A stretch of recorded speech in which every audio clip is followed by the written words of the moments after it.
গত পর্বে আপনাদের ঘুরে দেখিয়েছিলাম জিরো শহরের বিভিন্ন দ্রষ্টব্য জায়গা।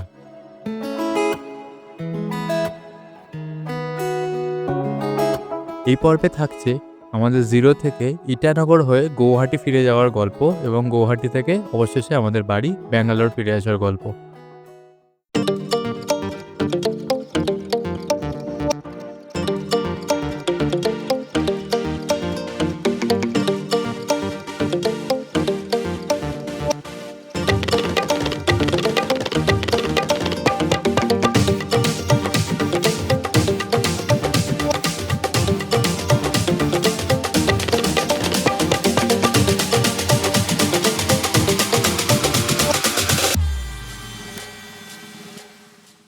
গুড মর্নিং আর ওয়েলকাম ব্যাক আপনাদের সবাইকে রোমিং বঙ্গে নতুন একটা পর্বে।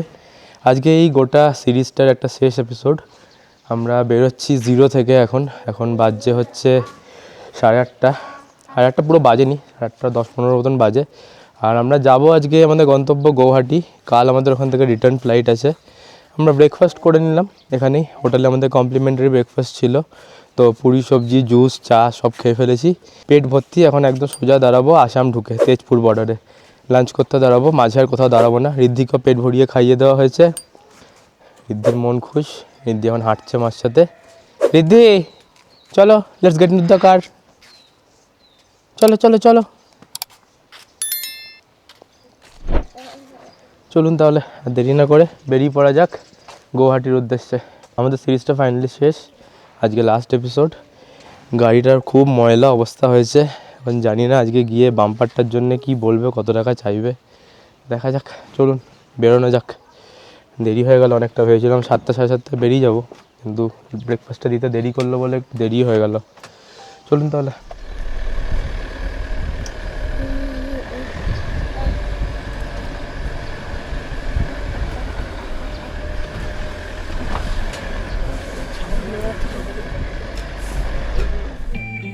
I don't want the space if you're not here with me. I just can't without your touch. And I can't believe the words you're speaking. What about all over our love? Don't mira, savera, logical, hamisha. আমরা প্রায় 100 kilometre মতন চলে এসেছি, ইটানগরের কাছাকাছি পৌঁছে এসেছি আমরা। আর 15-16 kilometre বাকি ইটানগর। তো মোটামুটি আমরা সমতলে নেমেই গেছি। এবার গরম লাগছে বেশ, জ্যাকেট ট্যাকেটগুলো খুলতে হবে। রাস্তা খুব ভালো ছিল এখন অবধি। 100 কিলোমিটার মতন রাস্তা আমরা এলাম, বেশ ভালো রাস্তা। 1-2 জায়গায় একটু ওই 1-2 কিলোমিটার মতন কাজের জন্যে বা ধস নেমেছে সেখানে খারাপ, তাছাড়া রাস্তা বেশ ভালো পুরোপুরি। বেশিক্ষণ সময়ও লাগলো না। আমরা 8:15-20 নাগাদ বেরিয়েছি, এখন 10টা বাজছে। তো মোটামুটি ধরুন 1.5 ঘন্টা বলতে পারেন। 1.5 ঘন্টার মধ্যে আমরা পৌঁছে গেলাম ইটানগর, প্রায় 100 কিলোমিটার রাস্তা। আর এখন ইটানগর থেকে তেজপুর অবধি একটু হয়তো হালকা হিলি এরিয়া থাকবে। তেজপুরের পর থেকে পুরোটাই হাইওয়ে আর পুরো ফ্ল্যাট ল্যান্ড একদম। আমরা এখানে বর্ডারটা এখন ক্রস করব। এখানে একটু ILPটা চেক হবে, অরুণাচল আর আসামের বর্ডারটাতে। তো এখানে একটু দাঁড়াবো, তারপর আবার সোজা লাঞ্চ করতে দাঁড়াবো। আর মাঝে কোথাও দাঁড়াবো না। मेरा सवेरा तू आजकल हमेशा I won't give you up for the worst, so let me tell ya, अगर तू खफा है give me a chance to make it better. ये कैसी सजा है, you and I were meant forever. আমরা এই নগাঁওয়ের আগে, তেজপুর ক্রস করে নগাঁওয়ের আগে একটা রেস্টুরেন্টে দাঁড়ালাম লাঞ্চ করতে। এখন বাজছে হচ্ছে 1:15 নাগাদ দাঁড়ালাম, এখন 1টা বাজছে। ফ্রেশ ট্রেশ হলাম একটু, মুখে চোখে জল দিয়ে। আর 170 কিলোমিটার মতন বাকি এখান থেকে গৌহাটি। বেশিক্ষণ লাগবে না, 4টে 4:30টার মধ্যে ঢুকে যাবো ম্যাক্স। আর দাঁড়াবো না লাঞ্চ করে কোথাও। তখন অর্ডার দিয়েছি আমরা, একটু ভাত দিলাম, ডাল, কাশ্মীরি আলুর দম রেডির জন্য। ও মাছ মাংস খেতে চাইছে না কদিন ধরে একদম। আর আমার আর মমিতার জন্য একটু ফিশ কারি দিয়েছি। মাছের ঝোল খাইনি অনেকদিন, একটু মাছ খাই। এখন অর্ডার দিয়ে বসে আছি। রেস্টুরেন্টের নাম হচ্ছে গোল্ডেন স্পুন রেস্টুরেন্ট। আমি লিঙ্ক দিয়ে দেবো ডিটেলসে, আর নামও দিয়ে দেবো। রেটগুলো মোটামুটি রিজনেবল। যেরকম থাকে হাইওয়ের পাশে লাইন হোটেলে ওরকমই। এটা এসি রেস্টুরেন্ট একটা, গোল্ডেন স্পুন নাম যেরকম বললাম, বেশ ভালো সিটিং অ্যারেঞ্জমেন্ট ভালো, ভেতরে এদের লজিংও রয়েছে, তো রাস্তায় কেউ চাইলে থাকতেও পারে আর কি। ছোট্ট মানে বসার জায়গাটা ছোট্ট রেস্টুরেন্টটা, কিন্তু বেশ সাজানো গোছানো, নতুনই হয়েছে বোঝা যাচ্ছে একদম। আর বেশ হাইওয়ের একদমই উপরে, তেজপুর আর নগাঁওয়ের মাঝখানে। আমি লোকেশনটা দিয়ে দেবো ডিটেলসে আপনাদের, আপনারা এখানে চাইলে খেতে পারেন যাওয়ার সময় বা আসার সময় যখন দরকার পড়বে। লাঞ্চটা করে নিয়ে আমরা বেরোবো, 5টার মধ্যে যদি গৌহাটি ঢুকে যেতে পারি, তাহলে একটু রেস্টটা নিতে হবে। আর গাড়িটাও একটা দেখার বিষয়, কত টাকা কি বলে না বলে দেখা যাক। তাহলে খাবারটা দিক, ওয়েট করছি আপাতত, খেয়ে নিয়ে বেরোবো। আমাদের লাঞ্চ হয়ে গেল এই পেছনে গোল্ডেন স্পুন রেস্টুরেন্টে, বেশ ভালো খাবার, রিজনেবল রেট। আমরা 2 প্লেট রাইস নিয়েছিলাম, ডাল একটা, আর একটা কাশ্মীরি আলুর দম যেমন বললাম আপনাদের তখন, আর রুই মাছের ঝোল, বড় একদম রুই মাছের ঝোল দিয়েছিলো রিং পিসে, বেশ মোটা। তো সব মিলিয়ে, আর কোক নিয়েছিলাম একটা, জলের বোতল একটা, সব মিলিয়ে 760 টাকা বিল হয়েছে আমাদের। তো খেতেও পারিনি, পুরো ডাল আর আলুর দমটা যেটুকু বেঁচেছে প্যাক করে নিলাম, আমরা রিদ্ধি খেয়ে নিতে পারবে রাতে। বেশ ভালো করেছিল কাশ্মীরি আলুর দমটা, আমরা অল্প করে টেস্ট করলাম, সুন্দর করেছিল। আর ওনাদের একদম নতুন হয়েছে প্রপার্টিটা, তো ওখানে লজিংয়েরও ব্যবস্থা আছে, যদি কেউ এসে থাকতে চায় সে থাকতেও পারে, কোনো অসুবিধা নেই। আর একদম হাইওয়ের উপরে। চলুন এবার 1:40 বাজে, বেরোনো যাক আমাদের আবার গৌহাটির উদ্দেশ্যে। এখান থেকে 3-3.5 ঘন্টা লাগবে, 170 কিলোমিটার রাস্তা বাকি। আর দেরি না করে চলুন, 5টার মধ্যে ঢুকতে হবে, ঢুকে যাই, গিয়ে হোটেলে রেস্ট নেবো, তারপরে দেখাচ্ছি আপনাদের। চলুন। রিদ্ধি ভাত ঘুম দিচ্ছে ভালো করে। আমার ফোনটা থেকে ফোন যাচ্ছে না, ওই হয়তো আমরা অফ করে। Let me tell ya, अगर तू खफा है, give me a chance to make it better. ये कैसी सजा है, you and I were meant forever. আমরা এই জাস্ট পৌঁছালাম গৌহাটিতে আমাদের হোটেলে, এখন বাজে 4:45, 4:44 দেখিয়েছিল যখন 0 থেকে বেরিয়েছিলাম সকালে। তাও লাঞ্চ করে, রাস্তা খুবই ভালো ছিল, কোথাও কোনো অসুবিধা হয়নি, টাইমে পৌঁছে গেছি, একদম পারফেক্ট টাইমে পৌঁছে গেছি, যা টাইম দেখিয়েছিল তাতেই। এটা খুব বাজেট হোটেল, মানে ট্রিবো বলে একটা, যেটা আপনারা সবাই শুনেছেন, ট্রিবো স্টেজ। তো ওদের বেড অ্যান্ড ব্রেকফাস্ট এরকম অপশানস রয়েছে, তো এটা ব্রেকফাস্ট ইনক্লুডেড আমাদের।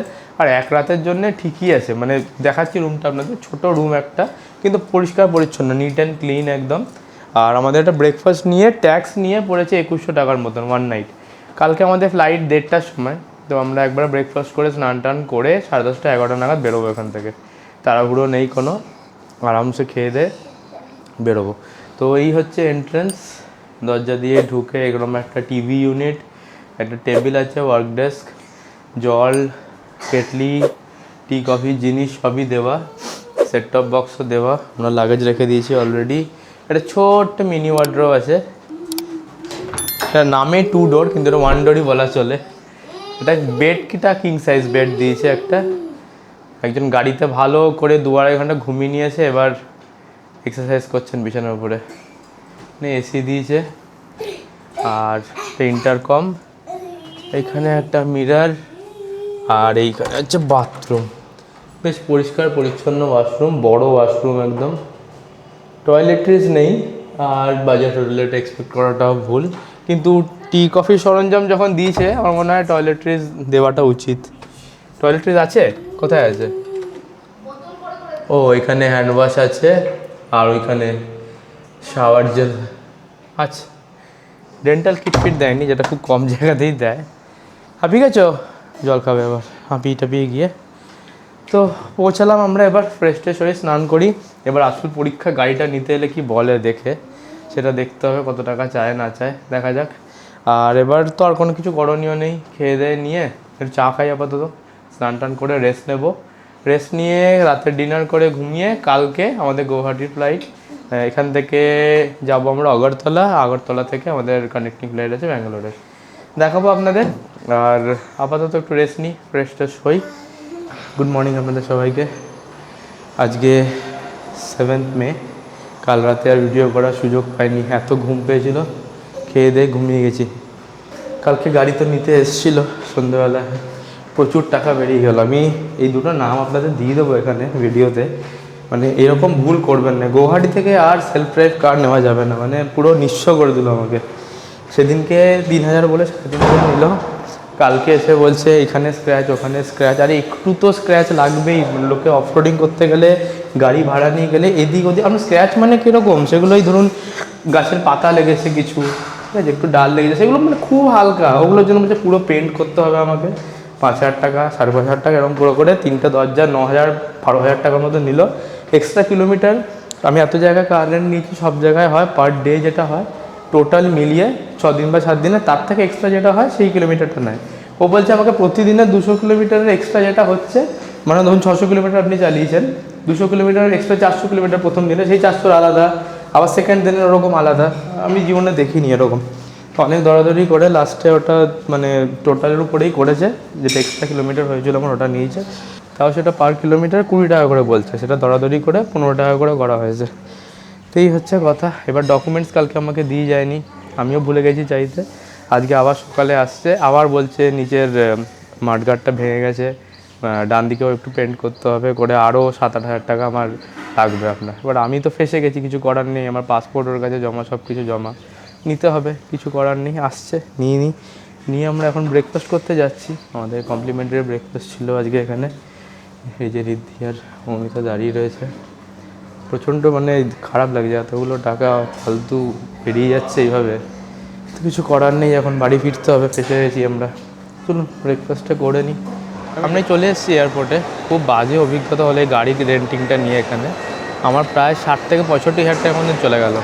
মানে এত বড় ফ্রড, মানে এইখানে আমি এত জায়গায় গাড়ি নিয়ে চালিয়েছি, কোথাও আমার এরকম হয়নি। ইভেন দেশের বাইরেও চালিয়েছি গিয়ে, এখানে যে এরকম এক্সপিরিয়েন্স হবে আমি বুঝতে পারিনি সিরিয়াসলি। মানে এসে পরে আমাকে বলছে যে আমার এরকম কন্ডেন্সার ফেটে গেছে, আর আমার একটা কি ভুল হয়েছে বলুন, আমি আইডিটা কালকে রাতে নিতে ভুলে গেছি ওর থেকে, ওটা একটা সুযোগ পেয়ে গেছে। ও আরও 25,000 টাকা এসে নিয়ে গেলো আমার থেকে। এখন তো কিছু করার নেই, আমার আইডিটা পাসপোর্ট ওর কাছে জমা, আইডি জমা, আমার কিছু করার নেই। বাচ্চা রয়েছে, ওয়াইফ রয়েছে, আমাকে বাধ্য হয়ে দিতে হলো, কিছু করতে পারলাম না আমি। তো সব মিলিয়ে আমার প্রায় 60 থেকে 65 হাজার টাকার মধ্যে চলে গেল।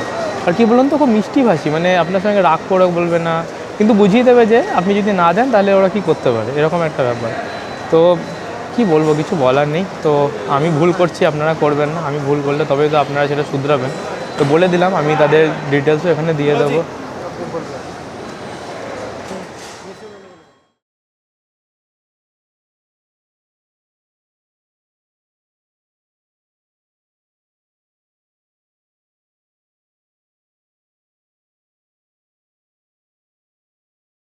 তখন সিআইএসএফ থেকে বারণ করলো গুয়াহাটি এয়ারপোর্টে। আজকে আসলে মানে যখন আপনারা ভিডিওটা দেখবেন তখন হয়তো অনেক দিন হয়ে গেছে, কিন্তু আজকে আসলে 7th মে, আর 7th মেতে ইন্ডিয়া আজকে একটা স্ট্রাইক করেছে পিওকের উপরে, পেহেলগাম অ্যাটাকটার একটা রিভেঞ্জ হিসেবে। তো সেই জন্য খুব কড়া সিকিউরিটি সব জায়গাতে। গুয়াহাটি এমনিও রেড অ্যালার্ট জারি করেছে গুয়াহাটিতে, আর আজকে গুয়াহাটিতে ভোটও আছে, ইলেকশন আছে, বিধানসভা ইলেকশন। তো সেই জন্যে ওটা ওখানে বারণ করলো, ওখানে আর ভিডিও করিনি। আমরা ত্রিপুরা পৌঁছে গেছি, এখন ত্রিপুরা এয়ারপোর্টে ওয়েট করছি। আমাদের এখান থেকে আগরতলা এয়ারপোর্টে টু বি প্রিসাইজ। আর এখান থেকে আমাদের ব্যাঙ্গালোরে ফ্লাইট রয়েছে 4:45-এ, এখন বাজছে 3:30টার মতো। তো 3:50-এ আমাদের বোর্ডিং স্টার্ট হবে এখান থেকে। আর যেটা বলছিলাম তখন পুরো কমপ্লিট হলো না জিনিসটা, যে গাড়ির অভিজ্ঞতাটা আমি যেটা ফেস করলাম, যাতে আপনারা না করেন, অবশ্যই আমি আমার পুরো অভিজ্ঞতাটা ডেসক্রিপশন বক্সে দিয়ে দেবো, আর ভদ্রলোকদের নাম্বারও দিয়ে দেবো, আর তাদের কোম্পানির নামও দিয়ে দেবো। আপনারা কিন্তু একদম এদের থেকে কার রেন্টাল নেবেন না, প্রচণ্ড পরিমাণে ফ্রড, মানে চিন্তার বাইরে। আমার প্রচুর টাকা চলে গেল আজকে এইভাবে। তো আপনারা যাতে এই ফাঁদে না পড়েন সেই জন্যই আমি বলে দিচ্ছি, সতর্ক করে দিচ্ছি। আমি বলবো গুয়াহাটির দিকে এলে সেলফ ড্রাইভ না নেওয়াই বেটার, আর নিলে রেপুটেড কোম্পানি থেকে নিন। আমাকে 3,000 বলেছিল প্রথমে পার ডে, সেটা 3,500 বললো। যার কাছ থেকে গাড়ি নিয়েছিলাম তার জায়গায় অন্যজন এলো দিতে, বললো তার গাড়ি খারাপ, এটা আমার গাড়ি, আমাকে 3,500 দিতে হবে। আর দ্বিতীয়ত হচ্ছে আমাকে বলেছিল পার ডে 250 কিলোমিটার করে। এখন যিনি দিতে এসেছিলেন তারপরে তিনি বললেন যে 200 কিলোমিটার করে হবে। কারণ আমার তখন হাত পা বাঁধা, আমার পরের দিন ভোরবেলা বেরোতে হবে, কিছু করার নেই, তো আমাকে নিতে হয়েছে সেইভাবেই। আর ফিরে আসার পরে ও আমাকে হিসেব দেখাচ্ছে যে পার ডে 200 করে হচ্ছে, তারপরে যেটা এক্সট্রা হচ্ছে, মানে ধরুন আপনি একদিন 600 চালিয়েছেন, একদিন কিছুই চালাননি, ঠিক আছে, আবার একদিন 50 কিলোমিটার চালিয়েছেন, তো সেই ক্ষেত্রে তো টোটালটা অ্যাড আপ করে যেটা হচ্ছে 200 করে যদি হয়, 5 দিনে 1000 কিলোমিটার হয়। এবার আপনি হয়তো 1200 চালিয়েছেন টোটাল, তো 200 কিলোমিটার এক্সট্রা হয়। ও সেটা করছে না, ও বলছে পার ডে যদি 200-র বেশি হয়, ধরুন 600 চালিয়েছেন, তো 400 কিলোমিটার এক্সট্রা টাকা আপনাকে দিতে হবে। পরের দিন আপনি সে চালান আর না চালান। আমি এত জায়গায় গাড়ি রেন্টে নিয়েছি, আমি এরকম সত্যি কোথাও ফেস করিনি। আমার কাছে একদম নতুন। এবার আমার পাসপোর্ট, প্যান কার্ড, আধার কার্ড সব ওর কাছে জমা। এবার আমাকে ওগুলো নিতে গেলে কিছু তো মানে ব্যবস্থা করতেই হবে। তো অনেক দরদাম করে এটা ওটা সেটা বলে অনেক কমিয়ে তাও যা চেয়েছিল সেখান থেকে মোটামুটি আমার কাছ থেকে 65 থেকে 70 হাজার টাকা নিয়ে যায়, সব মিলিয়ে, মানে গাড়ির ভাড়া অবধি নিয়ে। তো কিছু বলার নেই, মানে আর খুব নিজেরও খারাপ লাগছে যে এতগুলো টাকাই হবে বাজেভাবে নষ্ট হয়ে গেল। এর থেকে আমি মানে প্রাইভেট গাড়ি যদি নিয়ে নিতাম, ড্রাইভার নিয়ে, তাতেও আমার এত খরচা পড়তো না। আমি নিই যাতে একটু নিজের মতন করে ঘোরা যায়। আর সত্যি কথা বলতে আমার গাড়ি চালাতে ভালো লাগে, সেটা আপনারা সবাই জানেন, ড্রাইভ করতে ভালো লাগে। তো যাই হোক, এটা তিক্ত অভিজ্ঞতা হলো, আপনারাও দেখলেন সেটা, আর বললাম যাতে আপনাদের না হয় অভিজ্ঞতাটা। অবশ্যই সতর্ক থাকবেন এই ব্যাপারগুলো থেকে। আমি অবশ্যই ডেসক্রিপশন বক্সে তাদের নাম, ফোন নাম্বার দিয়ে দেবো, এদের কাছ থেকে অন্তত নেবেন না। বলুন তাহলে ফ্লাইটে বোর্ড করি, এবার আগরতলা থেকে ব্যাঙ্গালোরে বাড়ি ফিরে যাই। ব্যাঙ্গালোরে আমরা পৌঁছাবো হচ্ছে 8টা নাগাদ। ওখান থেকে আরও ধরুন আজকে একদম উইকডে, প্রপার উইকডে, প্রচণ্ড ট্রাফিক হবে রাস্তায়। বাড়ি পৌঁছাতে মোটামুটি 11টা বেজে যাবে। আর টোকিওকে আজকে আর আনতে যাওয়া হবে না, যেহেতু 9টায় বন্ধ হয়ে যায় ক্রেশ। তো কালকেই যেতে হবে সকালে। কাল অফিসও আছে, রিদ্ধি স্কুলও আছে, মমিতার অফিস আছে, জানি না কতটা কী পারবো যেতে। যাই হোক, চলুন তাহলে। I don't want the space when you're not here in it. I just can't without your touch. And I can't believe the words you're speaking. I just can't without your touch. The mira, so vera, the magical hamisha. Finally আমরা পৌঁছালাম ব্যাঙ্গালোর, আমাদের গোটা trip শেষ করে। আপনাদের সবার এই গোটা সিরিজটা কেমন লাগলো অবশ্যই আমাদের জানাবেন কমেন্ট করে। আর নতুন সিরিজ তো অবশ্যই আসছে এরপরে আবার। আর যদি ভালো লেগে থাকে লাইক করবেন।